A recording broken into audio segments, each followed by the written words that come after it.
Assalamualaikum warahmatullahi wabarakatuh. Salam sehat bagi kita semua. Puji syukur saya panjatkan kepada Tuhan Yang Maha Esa atas segala keberkahan yang tercurahkan darinya. Saya mengucapkan banyak terima kasih kepada dosen pembimbing mata kuliah Manajemen Sumber Daya Manusia, Dr. Laude Amijaya Kamiluddin, SADMKP, serta teman-teman di kampus Nobel sekalian. Semoga presentase dan pemaparan makalah manajemen sumber daya manusia ini dapat memberikan wawasan yang lebih luas kepada kita semua. Selanjutnya, saya akan memaparkan materi dari makalah ini secara singkat. Nama mahasiswa, Amal Yahya, NIM 2022 MM 24024. Manajemen sumber daya manusia.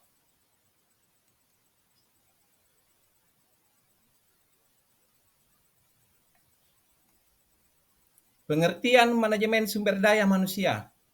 Manajemen sumber daya manusia, disingkat MSDM, adalah suatu ilmu atau cara bagaimana mengatur hubungan dan peranan sumber daya tenaga kerja yang dimiliki oleh individu secara efisien dan efektif, serta dapat digunakan secara maksimal, serta tercapai tujuan, goal bersama perusahaan, karyawan, dan masyarakat menjadi maksimal.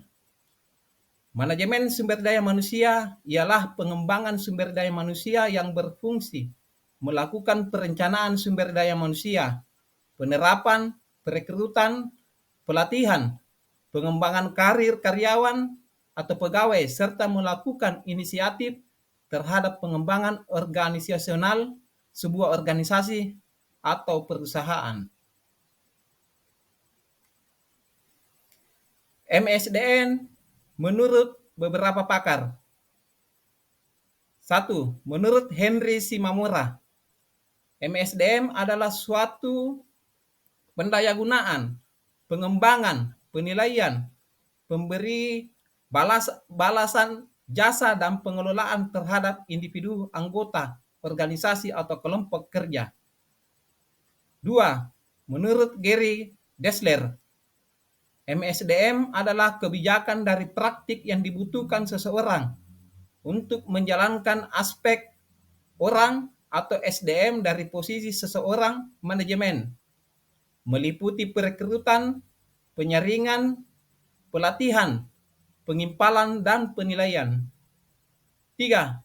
Menurut Mutiara S. Pangabean, MSDM adalah kegiatan di bidang sumber daya manusia dapat dilihat dari dua sudut pandang, yaitu dari sisi pekerja dan dari sisi pekerjaan. Dari sisi pekerjaan terdiri dari analisis dan evaluasi pekerjaan. Permasalahan, kendala di dalam MSDM serta ulasannya. 1. Tidak jelasnya informasi mengenai data karyawan. Sangat penting bagi perusahaan untuk melengkapi seluruh data karyawan seperti informasi dasar, riwayat pekerjaan, detail gaji, dan informasi lainnya agar bisa disesuaikan dengan kondisi karyawan saat ini. Agar menaati seluruh kebijakan perusahaan, maka ada baiknya tim HRD selalu memperbaharui informasi karyawan dan informasi tersebut bisa disimpan dengan baik. 2. Menganggap remeh pelatihan SDM. Meluangkan waktu untuk memberi suatu pelatihan kerja pada karyawan adalah salah satu bentuk investasi yang tentunya akan sangat berharga untuk perusahaan. 3. Gegabah dalam merekrut karyawan baru. Segala bentuk proses perekrutan dan juga promosi yang terburu-buru bisa menimbulkan berbagai jenis masalah serius bagi perusahaan. 4. Pemberian job description yang tidak lengkap. Job description merupakan hal penting yang harus dijelaskan secara sungguh-sungguh kepada para kandidat yang akan melamar maupun kepada karyawan yang sudah terpilih dalam perusahaan tersebut. 5. Menjanjikan hal yang tidak sesuai. Ketika anggota HRD melakukan sesi wawancara kepada para kandidat atau calon karyawan, penawaran yang diberikan haruslah sesuai dengan apa yang perusahaan itu tawarkan pada iklan lowongan pekerjaan. 6. Kebijakan SDM yang kurang memadai.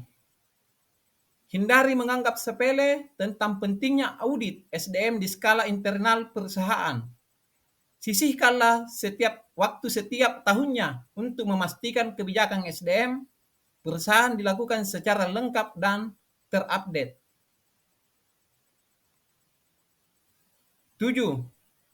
Menilai karyawan secara subjektif adalah kesalahan fatal manajemen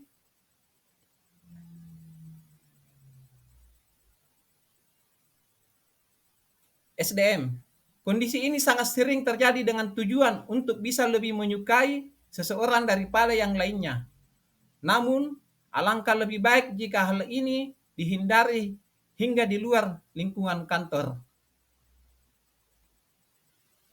8. Melakukan PHK secara sembarangan merupakan kesalahan manajemen SDM yang sering terjadi. Pemerintah Indonesia telah membuat undang-undang ketenagakerjaan yang harus dilakukan dan dipatuhi oleh seluruh perusahaan, baik itu dalam skala kecil maupun skala besar, tanpa terkecuali dan memandang bulu. Kesimpulan.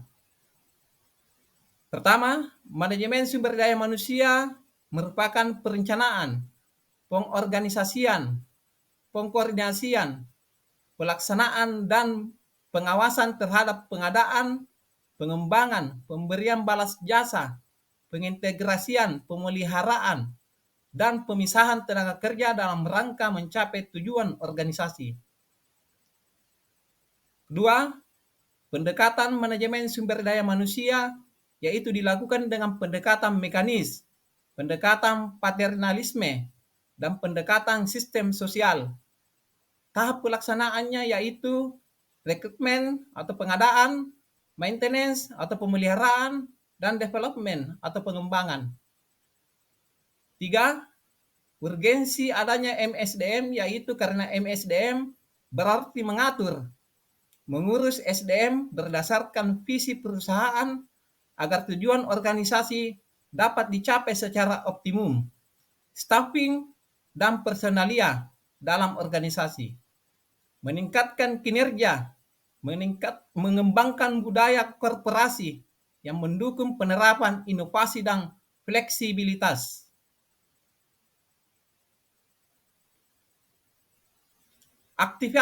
Aktivitas besar fungsi human resource adalah melakukan rekrutmen untuk mendapatkan orang-orang yang sesuai, menempatkan orang-orang pada tempat atau fungsi pekerjaan yang sesuai dengan keahlian mereka, staffing, memberikan pelatihan dan pengembangan untuk meningkatkan keterampilan dan kemampuan mereka, training dan development, mempertahankan, membangun, mengelola dan memotivasi mereka untuk bekerja sebaik mungkin, manajemen performance, maupun mengatur proses perpisahan mereka dengan organisasi baik secara pensiun maupun pengunduran diri. Semua itu dicapai antara lain dengan membangun berbagai sistem dari program human resource yang mendukung, mulai dari sistem rekrutmen, staffing, performance, manajemen, compensation, training, dan career development, dan lain-lain. Saran. Pemateri berharap persentase dari makalah ini dapat menambah wawasan bagi kita semua agar tergugah untuk terus dapat meningkatkan kualitas sumber daya manusia dalam usahanya dan dapat menambah pengetahuan bagi rekan-rekan mahasiswa.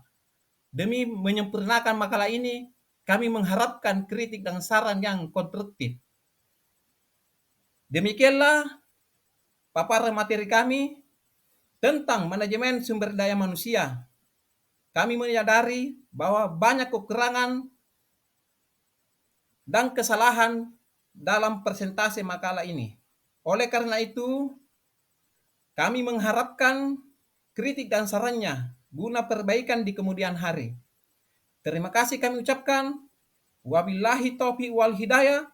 Wassalamualaikum warahmatullahi wabarakatuh.